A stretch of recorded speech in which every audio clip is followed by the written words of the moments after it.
everybody.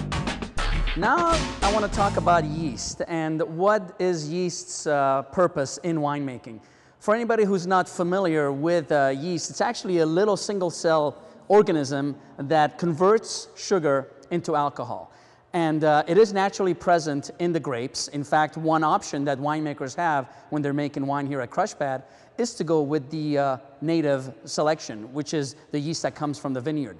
The other option that the winemakers and clients have at Crushpad is to go with the cultured selection. And that really will be dictated as to the kind of wine you're making, whether it's a Syrah, a Chardonnay, or a Cabernet.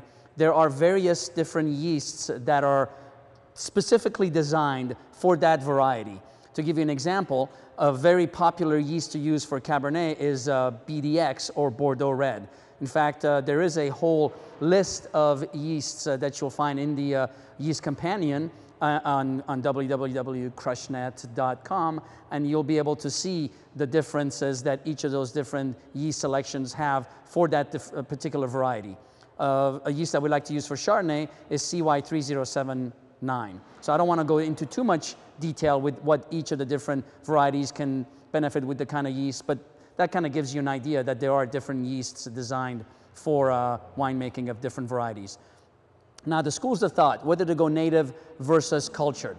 The nice thing about native is that it is theoretically the yeast that comes from the vineyard, but it does take a little bit longer for the fermentation to start because it does need time for that weaker yeast to acclimate to its new environment.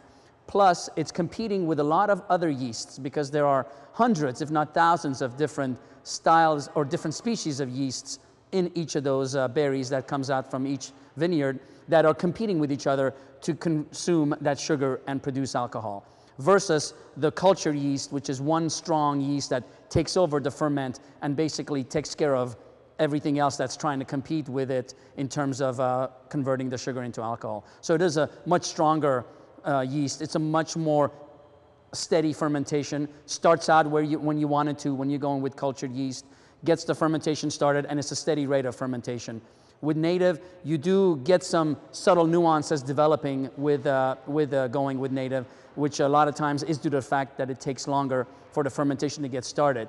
But what you have to consider is that a lot of time the native ferments actually run out of juice maybe halfway through fermentation because they're competing with each other and they're not strong enough to handle higher alcohol levels. And that's where what we call the winery yeast comes into the picture and actually takes care of fermentation. We do have some clients actually that start out with a native ferment and then inoculate with a cultured yeast halfway through fermentation so they can ensure a proper finish to the fermentation.